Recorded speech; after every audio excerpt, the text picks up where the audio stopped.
Tuesday morning to you. Welcome into Morning JOX. JOX 94.5. Damian Mitchell alongside Conrad Van Order and you as well. 205-834-9450. In discussion I want to have with you a little bit later on throughout the show. Of course, I want to get your reaction. 205-834-9450. I had a conversation last night with a couple of my buddies. And something that kind of struck me as odd, because usually you could just name a couple guys, right off the jump by this time of the season. But who is the best player in the SEC right now? And we know the teams are good, but it doesn't feel like we have that one guy in the conference this year where he's kind of separating himself of like, okay, he must see TV.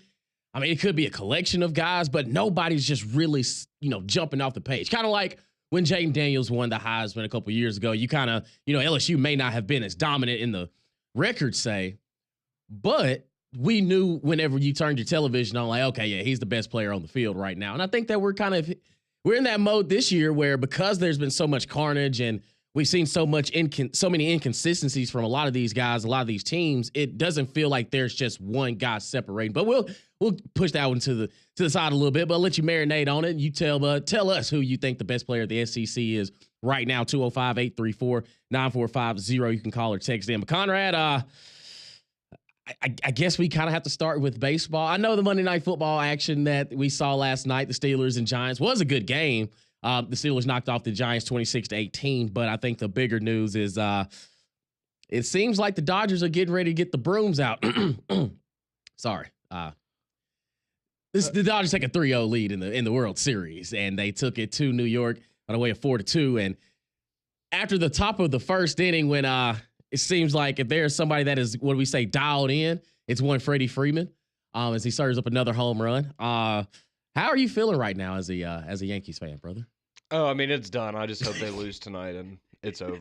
No, I mean, it's embarrassing. They're embarrassing. They're playing really bad right now, and yeah, I mean, they don't deserve to be on the same field as the Dodgers. Honestly, man. No, they're terrible. And that's fine. I mean, it is what it is. But, this is. It's not completely surprising. This is how they've been all year. They go through stretches where they're really bad, and when you can't hit the baseball and your pitchers can't get out of the third inning, you're not going to win a lot of baseball games. And the Dodgers have been really good, and like you said, I mean, Freddie Freeman's got a home run in every game so far in the World Series, and that's tough to beat. And I mean, the reality of it is, if you're the Yankees, I mean, you have the best player in baseball, and he's playing like the worst player in baseball right now. That's really what it is. At the end of the day, there's a lot of things that I could nitpick about the World Series so far, but at the end of the day, when your best player's not hitting the baseball, and he's not a threat at all, it is what it is. That's how it goes sometimes. And the Yankees got cold, and the Dodgers got hot, and I kind of just hope it's over and I don't have to watch it anymore, because it's just not fun. It's just not good baseball. It's the same thing as,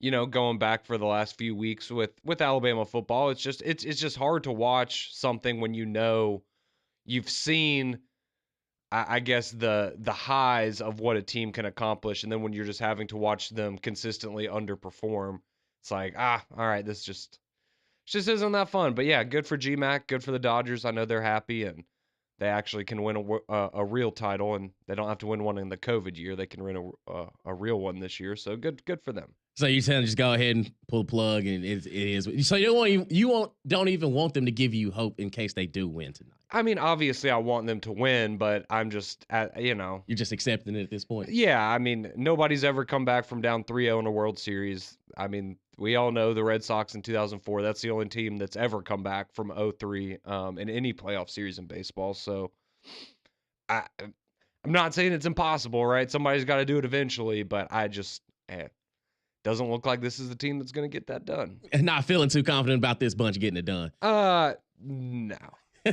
No. But the thing is, so with Aaron Judge, and he's had peaks, he had valleys. It's just when you think of some of the best ball players, they show up in times like this. How frustrating is it to watch pretty much the best player on your team just absolutely fumble the bag at this point? Like, you're sitting here in the World Series. The stage is yours. You have it. Is he just, is he succumbing to the pressure of, having to carry this team or something? But to me, he just looks off. And you've seen it a lot during the regular season, but this is the World Series. Every bat means something, but it feels like he's selling out for you boys, man. He really is. Yeah, no, I mean, he's just mechanically he's off. I mean, if you've watched any game of the Yankees postseason, they've talked about it at some point. He's just going through a funk, and it's a bad time for it. But yeah, no, I mean, it's frustrating. You're paying that guy a lot of money. He's your captain, and he's out there, and he's probably your biggest liability on a nightly basis. It's frustrating. I mean, it's just, going back, I don't know how many Yankees fans we have that listen, but I mean, it's Alex Rodriguez all over again, right? Because that was the big thing with A-Rod is he was great in the regular season, and then he was really bad in the playoffs, and he would never, he always got nervous in the postseason and just didn't perform. And then finally, he did have a good postseason in 2009, and that's when they actually won the World Series because their best player played well in the postseason. And so, I mean, that's where you're at if you're the Yankees now. It's okay, well, don't know when we're going to get back here. It's been 15 years since we've had this opportunity. You're trying to leave a good impression on Juan Soto. Granted, you made it to the World Series, so that helps. But, if you get swept, that's going to leave a sour taste in some people's mouths. But, we move on. The sun it hasn't risen yet, but it will. Hey, but you still got another chance tonight. It could be the final game of the World Series. If not, we'll be going to Game 5. But it goes on tonight between the Dodgers and the Yankees. The Dodgers are up 3-0, and you listen to Conrad here for the first 7 minutes of the show. It kind of feels like the Dodgers are about to get I just hate Freddie Freeman. He's supposed to be a Brave anyway. He was never supposed to leave Atlanta. He should retire. He should retire this morning. He'll retire with the World Series ring. Yeah. It happens. Not a man. fan of that guy right now. It's okay because there was another game going on last night as we talked about this. The Pittsburgh Steelers taking on the New York Giants. The Steelers knock off the Giants 26-18. And I will say the game was fairly entertaining. Daniel Jones probably has reached the point where he's stealing money to go in there and demand, $40 million a year. And the performance that he has had for the New York Giants, they're 2-6, by the way, just kind of throwing it out there. Well, him and Aaron Judge are making the same amount. And they're playing at the same level right now. So it's pretty fitting. I will admit, I was sitting there, I was mainly watching the Yankees game, but I had the Giants game on another TV, and I was kind of keeping up with it. But I was sitting there thinking, especially late in the game when Daniel Jones did Daniel Jones things and turns the ball over twice when they have opportunity to go and tie the game. I was just sitting there and going, man, there's a lot of how many crossover fans are there of Yankees fans and Giants fans that regardless of what they chose to watch tonight are just miserable. Because like you said, I mean, the football game was fairly competitive. Yeah. I mean, the Steelers were kind of in control, but the Giants were able to hang around. It was just, good Lord, man. Watching the Giants, like, it is Malik Neighbors, and then everybody else on that field is in a different class behind him, and it's rough, man. I feel for him. You saw the frustration on his face a few times, and some of his body language. I'm like, yeah, man, I can imagine having to play with Daniel Jones every day is probably a little bit frustrating. So, hey, Steelers are good though, 6-2. Yeah, and how about the addition of Russell Wilson goes 20 for 28, 278, and a touchdown. Was sacked 4 times, but I do think that the Pittsburgh Steelers know how to just get it done. They kind of just work with what they got, and they excel. They exceed expectations for the most part. But adding Russell Wilson, not to say Justin Fields was playing bad while he was a starter. It's just you can tell this team has a little bit more juice when Russ is at quarterback, and he's starting to cook. Yeah, I mean, I'll give Mike Tomlin credit because when he made announced that he was going to make that move a week ago or 2 weeks ago, I wasn't totally sold on it, to be honest. I was like, man, I mean, you're 4-2. Justin Fields is playing good football. Like, do you not kind of just want to ride that out and see what happens? But I mean, kudos to him. It was the right move because as solid as they were at times with Justin Fields, they definitely look better Yeah. with Russell Wilson. And I mean, good for Russell Wilson because he looks, he still doesn't look like he did, prime Russell Wilson in Seattle or anything, but he looks significantly better than the quarterback we saw in Denver for the last few years. And that's good to see. Because he's a little cringy and I get it, but he's a very good quarterback. And it was just bizarre to see how quickly he fell off and how he went from being like a top 5 quarterback in the NFL to one of the 5 worst quarterbacks in you just don't see that kind of stuff happen very often. And for him to, find a new lease on life is good for him. It's going to be interesting see what the Steelers do moving forward because they signed both him and Justin Fields to 1-year contract. So after this year, they Mhm. don't have any quarterback. So you would assume they're going to bring one of those guys back, but Russell plays pretty well. Probably gonna have to pay him a lot of money to come back and be your quarterback. It's just a very interesting situation for the Steelers, and it's working for them right now. And we'll see what they can do the rest of the way. But it's going to be an interesting offseason in It terms of is. the decisions that they have to make there. But credit to Mike Tomlin, man. All that dude does is finish above 500. So He finds a way to get it done. And one rule I did not know, and I saw it happen last night. Um, I didn't know that if you put the same foot down inbounds twice, yeah, I didn't know that it either. doesn't count as 2 feet. Yeah. George Pickens makes a play in the end zone. I'm watching. It's like, oh man, that's a great catch. He maintained possession, held on through it, continued with the process of the catch as he's falling back. He puts his right foot down. He puts his right foot down again. And it's like, oh, well, that's definitely a touchdown. Technically, it's 2 feet. And they considered it an incomplete pass. And I was, what? Like, wait a minute. We see him put the same foot down twice, which to That's me is arguably more impressive. that's the same thing I said. I was like, oh, like that's I was thinking it was a loophole. I was like, oh, I didn't even think about that. I had never seen it before, but they called it an incomplete pass. And I was just like, okay, well, make sure you put that other foot down next time. And I thought it was an impressive catch. And of course, TJ Watt defensively, I just, you can't block him. The New York Giants didn't have a single offensive lineman that could have stayed in TJ Watt's way. And when his number got called, you knew definitely who 90 was on last night. And I just think that the Steelers, it's very unique. It's a very unique position to be in because going into it, you're looking at the AFC North and you're like, yeah, the Baltimore Ravens, they'll be fine. Cincinnati, up until this point, hasn't necessarily put it all together. And we knew the Cleveland Browns were going to struggle, but it was almost that question mark of which Russ are we going to get? Is Justin Fields? Maybe the change of scenery is going to be good for them.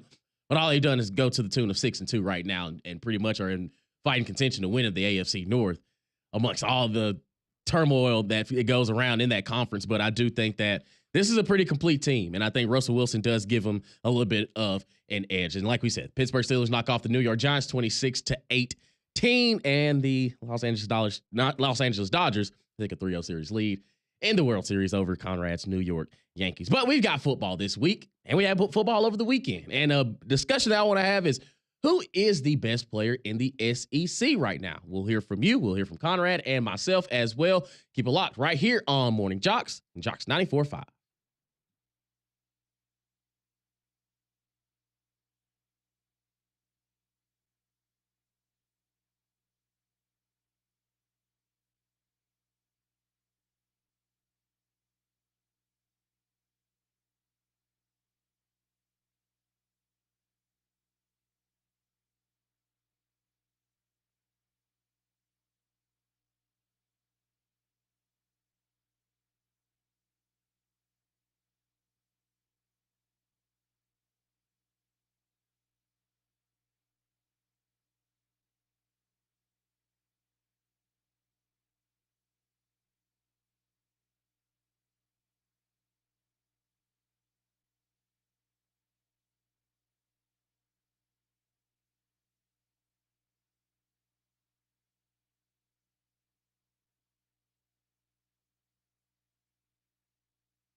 6:18 here on Morning JOX. JOX 94.5. Damian Mitchell, Conrad Van Order. And of course, you, our wonderful listeners, 205-834-9450. Your text message, your calls are always welcome. And I led you with the conversation that I had with a couple of my buddies last night. We're just, group FaceTime, arguing, talking noise. And it brought up somebody brought up a great question. And I kind of had some names I threw in a hat, but the question was, who is the best player in the SEC right now? And usually you just have a couple guys that at least at this point in the season we'll know, if you go back to last season at this point in the time in the season, you'd say Jalen Milroe. He's one of the best players in the SEC at the moment. And now it's kind of, the teams are kind of loaded. They're good team-wise, but there's not just one individual player that's just, I could just look at it and say, yep, he's the best on the team right now. So I kind of have a collection of guys. And if you would have asked me a couple days ago, I probably would have told you before the injury, Trey Harris, receiver from Ole Miss. If you look at his target rate, and it feels like Jackson Dart, if he's not throwing it to Trey Harris, he's pretty much, he ain't throwing it to anybody. And now with the injury, I guess you could say he's still in that conversation. But I had Dylan Sampson, running back at Tennessee. I think for everything that he's asked to do in that offense, he's been productive every single time you give him the ball. Any week you can go to, you say, yes, that he's one of those guys. And I know the record doesn't necessarily say it. I still had to say Jarquez Hunter. And a lot of it could be the recency bias from the other night. But when you watch Auburn play, and every time you feel like you give him the ball, results happen. There's a direct reflection of how much success they have offensively based off the numbers that Jarquez Hunter has. I had Carson Beck in the conversation. I said Quinn Ewers, and they were like, well, the Georgia game, he got pulled. And I was like, okay, well, that was a different ball game. I mean, he walked into an onslaught on the Georgia defense. And see, I feel like he missed a couple games. He got benched in another game. Right. The sample size just isn't that big anymore.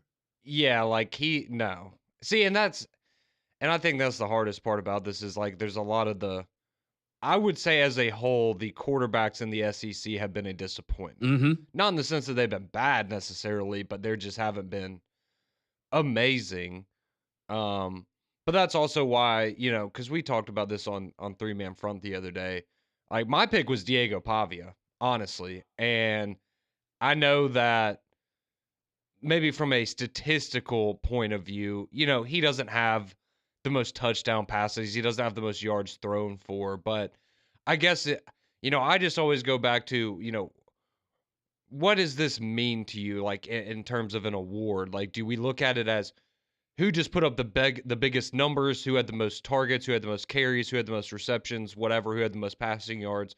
Or do you just look at it as who is truly the most valuable player to a team? What is the player that transformed a team and kind of put them on their back? And I think Pavia probably defines that better than any other player in the conference this year, just in the sense of Vanderbilt they're a top 25 caliber team right now because of him. And I know it's all, it's not just him, right? But he is a big part of that. Mm-hmm. And the fact that you were able to beat Alabama, the fact that you were able to, almost, find a way to beat a Texas team last weekend.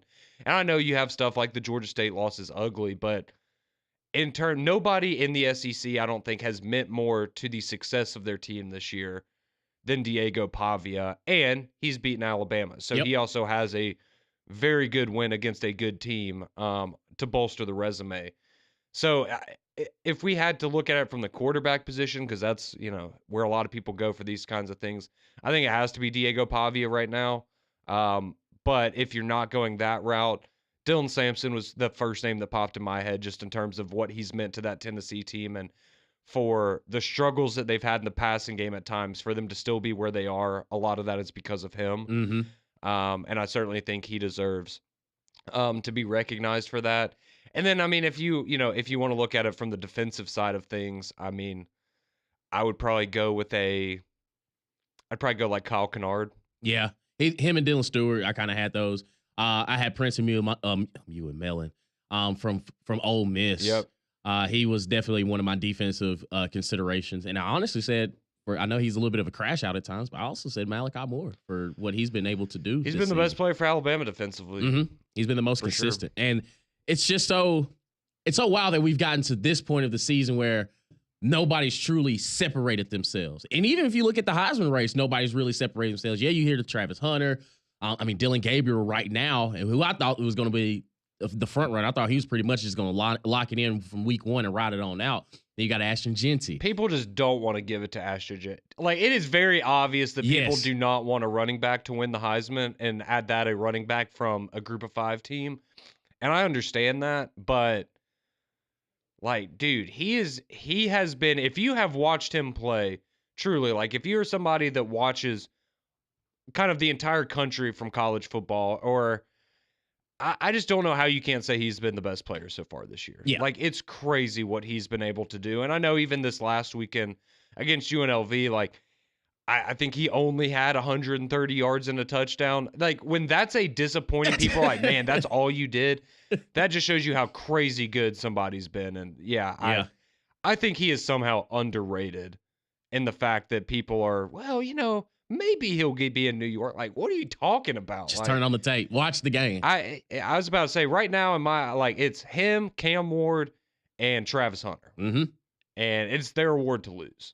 I agree with you 100%.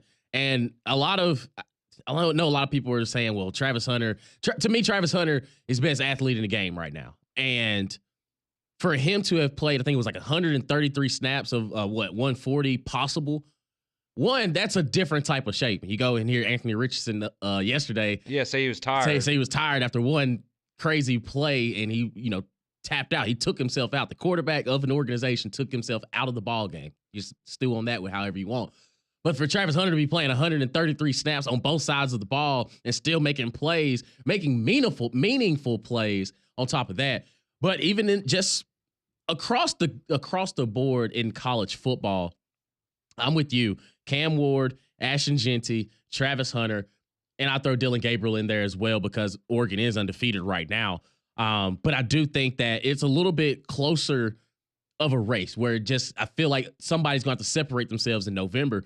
And to your point about Diego Pavia and Pat and Landry, when I hopped in yesterday, were saying somebody had texted in and was like, Diego Pavia, if he was at Auburn, what would their record be? I was like, it'd definitely be a lot better. And I started thinking, all right, would you take Diego Pavia or Garrett Nussmeier right now? I mean, they're just so completely different. If you had an offense right now, if you were just saying the only 2 choices you have for your team, for your specific offense, if you were on NCAA 25 and you had to have a quarterback, would you take Garrett Nussmeier or Diego Pavia? And think about it, coming into the season, that wouldn't even been a discussion.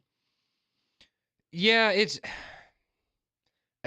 just weird because here's the thing with Pavia is, and granted, I guess we've seen him now at New Mexico State and at Vanderbilt. It's just, he's so good, but it's more about the intangibles and that would be kind of my thing. Like, if I had a team that needed leadership and I felt needed a guy to kind of come in there and pick them up and carry them and lead them onto a field and into a game, I feel like that's where I would want Pavia.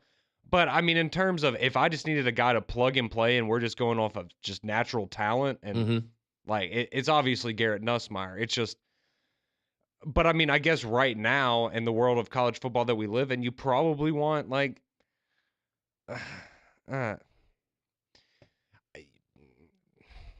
I want to say Pavia just because he's just a gamer. Right. Like, there's just something different about, you can win with a guy like that, especially if you have talent. You can win with a guy like that because that dude's not going to lose you football games. Yep. And I think that's the problem with, a guy like a Garrett Nussmeier is he can make some throws that make you just your jaw hit the floor. But he can also lose you football games like we saw this past weekend with turnovers. So I don't like that question. Jackson Dart or Diego Pavia? Right now, Pavia. Yeah, Jackson Dart hasn't been very good lately. Taylon Green or Diego Pavia? Pavia. Carson Beck or Diego Pavia? I'd still take Carson Beck. Quinn Ewers or Diego Pavia? Pavia, because Quinn Ewers gets hurt. I was like, He does. I agree. He's gotten hurt every year of his college career. But it's crazy to see where Diego Pavia has taken this Vanderbilt program and the fact of him as a quarterback. We're coming into the season, we're okay, well, he's at Vandy. He's going to be fighting an uphill battle. And then when you watch him play, it's, he's one of the best in the conference right now. I'll look at it like this. If I needed to plug and play, I need to go win a game right now. Right now, 5 minutes from now, we're walking onto the football field. We got to win a football game. Give me that, dude. I got you. Do you agree? Yes, 100%. Like Diego Pavia he's grown on me where I would take him above quite a few quarterbacks. He is a kind of player that you just don't see guys like him in the world that we live in right now. And so when you do, it's like, I kind of want a part of that on my team because I mean, truly, you just don't like. He is just a football player. Yep. Right. He just wants to play football and win. Doesn't really seem worried about any of the other stuff. He just is my teammate good on my right, my teammate good on my left. All right, let's go play. Let's go play. And give me 10 other guys and let's go play ball. Yeah, and that's what you want, man. And that's where I understand. This is not saying, do I think he's going to go on and play in the NFL and have an NFL career of any kind? No, I don't. He might, but I just don't think that's in his future. But right now in college football, I mean, it's kind of like the Stetson Bennett thing, right? We could all watch Stetson Bennett, and you knew there were a handful of quarterbacks around the league that were more talented than he was. But at the end of the day, he won football games. He found ways to win you football games, and you can do that in college, right? It's different than the NFL. Like you can have a guy like that and win at the highest level in college still. So, yeah, I mean, I think there's a lot of teams around the SEC right now that look around and go, man, we're not sitting in a bad spot, but where do we think we would be with that guy? I agree 100%. We'll get your reaction on the other side. See your text messages, your calls, 205-834-9450. Who is the best player in the SEC right now? We'll continue discussion on the other side. Keep it locked right here on Morning JOX and JOX 94.5.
6:34 here on Morning JOX. JOX 94.5. Damian Mitchell, Conrad Van Order, and of course you, our wonderful listeners as well. 205-834-9450. Your text message, your calls. As we had discussion, who is the best player in the SEC? Been getting some reaction on the JOX text line. Fanboy texts in, he says, not being biased, but he thinks Ryan Williams is the best player in the SEC because there were plays in the Tennessee game where he was open. Had he got the ball, game over. I think he's been the best freshman. Yeah. But he's not the best player yet. Yeah, he's hit that. He's kind of hit that freshman slump a little bit. He's hitting that wall, and you could tell. I mean, it happens to a lot of young guys. And there was a play in the Missouri game where I think Jordan Rogers had even brought it up. It's kind of just I think it was a misunderstanding between him and Jalen on certain. It was like one of his routes where he didn't run it the right way. Right, yeah. And it's just like, oh man, when he gets a little bit older, I promise you, it's going to make sense to him. It's going to make sense. Where as a freshman, you could tell even by the way he just like some of his mannerisms and the way that he plays, he's just young. He's young. Yes, he's going to figure it out. And to be fair, I mean, as he said, I mean, part of his, I mean, he's still been, I would say, the most consistent receiver for Alabama. But I mean, part of it too is we've seen Milroe miss him on a couple of big plays that maybe would have changed your. Maybe have another touchdown or two and kind of change your opinion a little bit. But he has been excellent. Yeah, he has. Somebody takes in and says Diego Pavia is a little less talented Johnny Manziel without the attitude. Yeah, that's a perfect description, I would say. Alex texts in. He has Taylor Green. He also has Landon Jackson, both from Arkansas. Landon Jackson has been good. Taylor Green's just been so hit or miss, man. Like He's had some really good games, like you saw this weekend. He's had some really bad games, like going back to that head scratcher against UAB. Because when he's on, I'm telling you, that son gonna got some juice, boy. Yep. He's got some juice. Joseph takes in, he's got Kyle Kennard and Whit Weeks on the defensive side. I was about to say, well, when you have 7 sacks in one game, it's gonna put you in some conversations. Absolutely. Somebody takes in Dylan Sampson. We got Dylan Sampson twice, and somebody's got Jarquez Hunter. John, he takes in, he says, I know team record doesn't reflect it, but Jarquez Hunter individually, I'd like to see what impact he would have at a contending program right now. He's the best back in the SEC for sure, in my opinion, and the best individual player. Yeah, I mean, I think he's definitely one of the more talented players. Again, it's just, it's really no fault of his own. It's just he hasn't had, outside of this past weekend, which was an incredible performance, one of the best performances we've seen the entire season from anybody, he just hasn't had the opportunities earlier in the year, I guess, to. Well, okay, let me frame it like this. Let me ask you this. Mm-hmm. Dylan Sampson or Jarquez Hunter?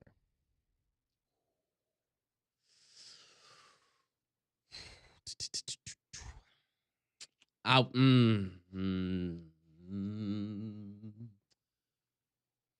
would lean Jarquez Hunter. Okay.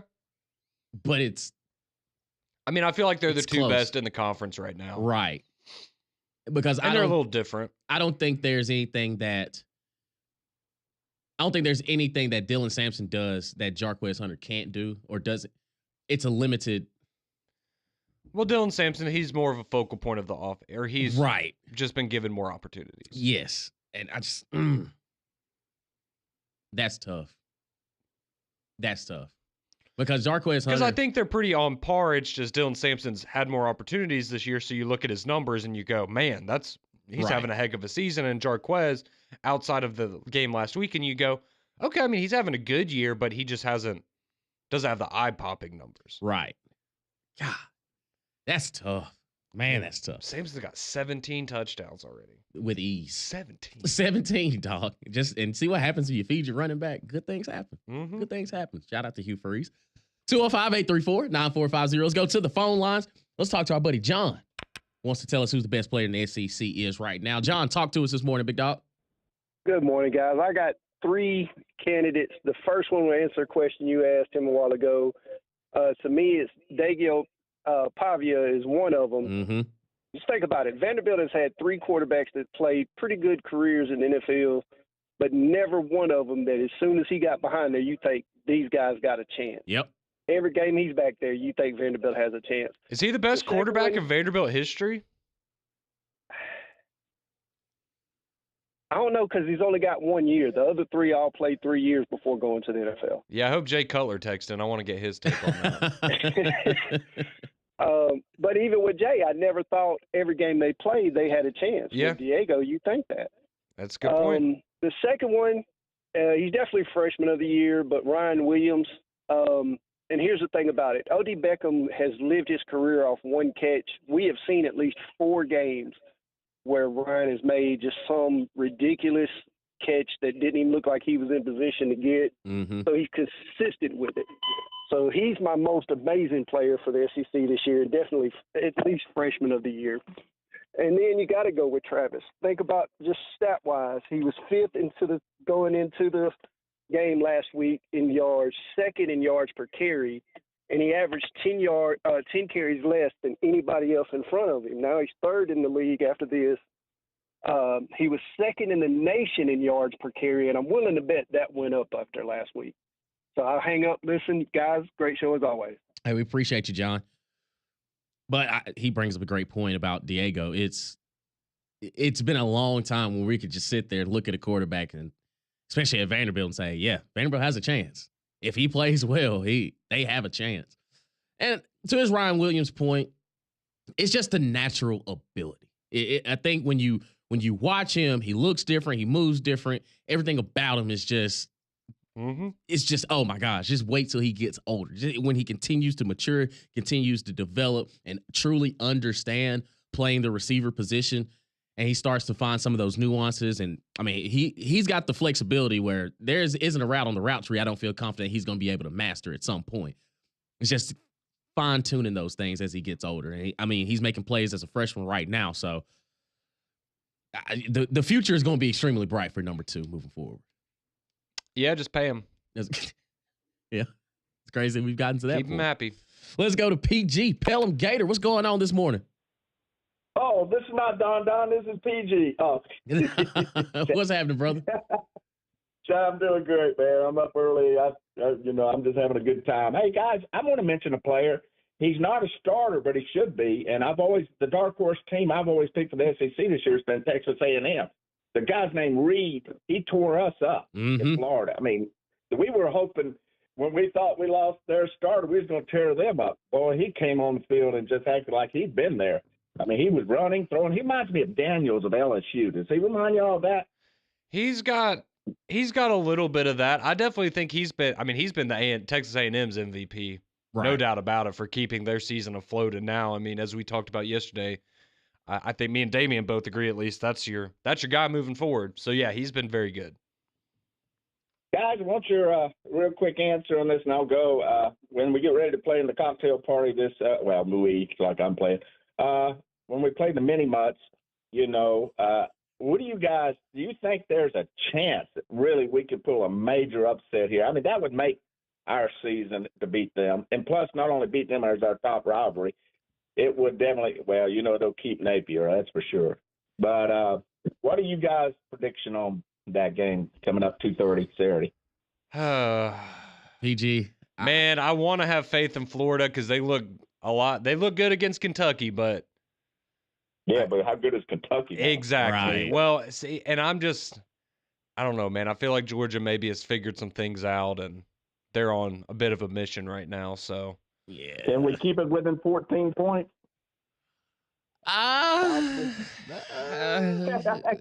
You can. There's a chance, but y'all not helping my cause. I'm probably leaning Georgia big in this one. Yeah, just to be honest. That's what I was afraid. Because they got. Oh well. But that bodes well for you, PG. That probably means Florida's going to win. So. Yeah. Well, I tell you what, I'll try everything I can to persuade you at the social taco today. Hey man, we'll see you a little bit later on, brother. Always good to talk to you, PG. I think Florida can keep it competitive early, but I think Georgia's going to. I think Georgia's going to roll in that one. Yeah, and I mean, it's just going to be tough because I think I think Lagway can do some nice things, but again, I mean, it's a freshman quarterback going up against this defense. Yeah. I think they're probably going to. They ain't gonna go down, not without a fight though. I will say that. No. But it's And again, if this was 3 weeks ago, I might have looked at this game a little differently before Georgia kind of started to look like the team we thought they were going to be. Absolutely. I agree with you 100%. Let's go to Don this morning to talk about the SEC's best player. What's going on, Don?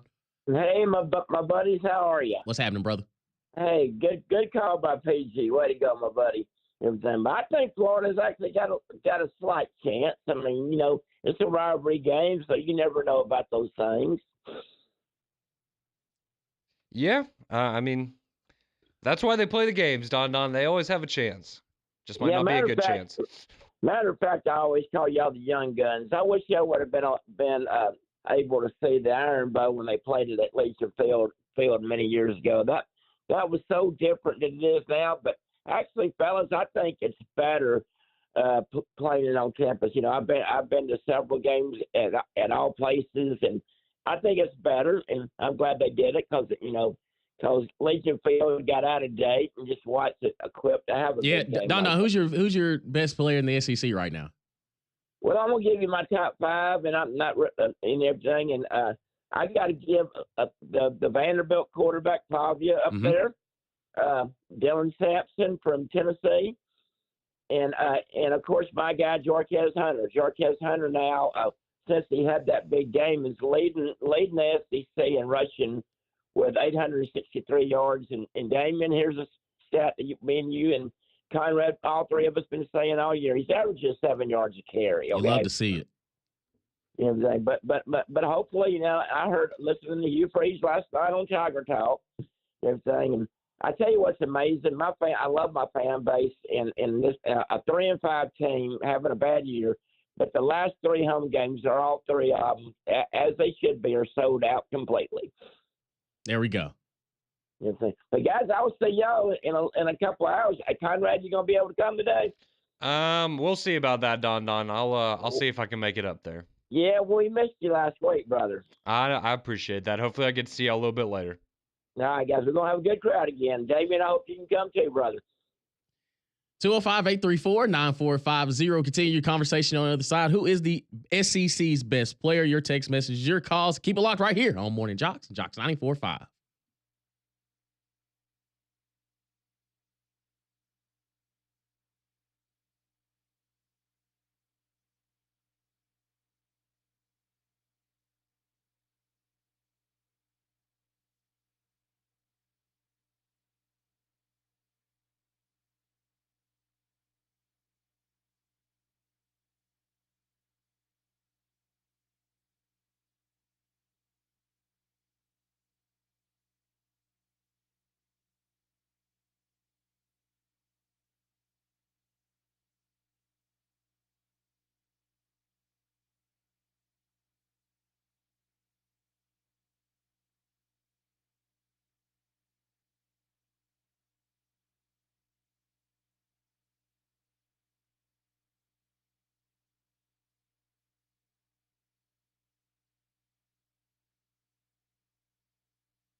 6:51 here on Morning JOX. Damian Mitchell, Conrad Van Order here with you for a few more moments as we get you set for McElroy and Kublik in the morning.